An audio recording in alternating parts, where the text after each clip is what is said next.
how language is so important, because your language shapes your reality. And this is something that Jason Silva introduced this idea to me, and then on subsequent psychedelic experiences that was like reinforced so heavily of like that the words I'm using to describe the world and describe my actions or how I feel about myself directly will create the reality that I perceive. And that perception ends up being how I then carry myself throughout the world.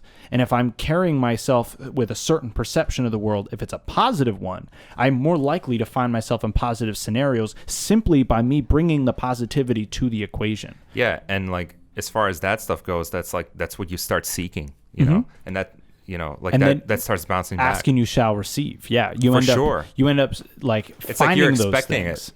Yes, because you're like anticipating this stuff to happen, like on Christmas. Ooh, you know, I'm gonna get my present. Ooh, I can't wait. And then like even if they forget about your ass, you know, this Christmas, next Christmas maybe you'll get it. You know what I mean? No, definitely. And that's the thing is like changing the expectations of like when you expect things to happen, and rather just that, oh, it's gonna happen.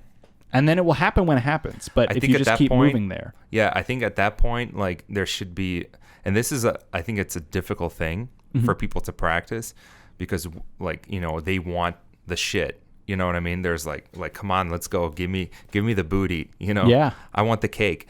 And like people will really benefit a lot from the art of allowance. You know, like literally learning the shit to happen. And I think I mentioned this in like our first podcast, kind of like trying to pick the fruit before the process inside the tree. The mango tree. Yeah, the mango tree story from Sadhguru's podcast. Like he was saying, he's like, if you bite the leaf, you know, hoping you're going to get the fruit, it's going to taste like, you know, it's going to taste nasty and bitter. So you have to literally understand that there's a process in the background too that sometimes you're mostly not aware of. Yeah. Like as far as like the tree growing and producing the fruit, all we know is it grows in the ground and we have to throw some water on it.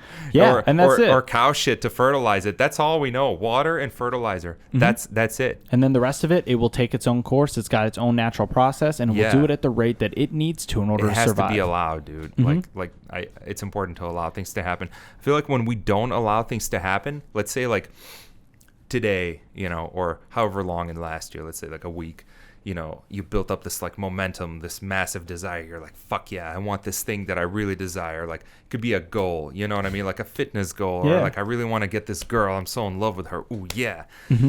Or like, you know, I want to build this awesome set and do a video podcast now, and like to expand my shit, to expand my operation. And then like in the process, when like, let's say it's almost like you're trying too hard. Yeah. You know what I mean? And then in the process, try to force it. Yeah, like you're trying to force it to happen, and sometimes other things are not in place yet, and like outside of your knowledge, you know. So it's important to give it time, like all the time. Definitely. Otherwise, it literally, I think it almost is like a stick into the bicycle wheel. It literally kills that momentum, and then you have to waste all this time building that momentum up. But now you have all these like negative associations. Like that's like a bad anchor. Yeah, like if you think about it. Definitely, and that's something that I've thought about when I started doing video with this. Is I'm like I could not have done this a year ago, even though I might have wanted to. And the fact that I took the time to just get the podcast going, figure out my flow, figure out how I'm supposed to fucking host this thing, and then start finding guests. Now that I have that, now I feel comfortable with bringing the video.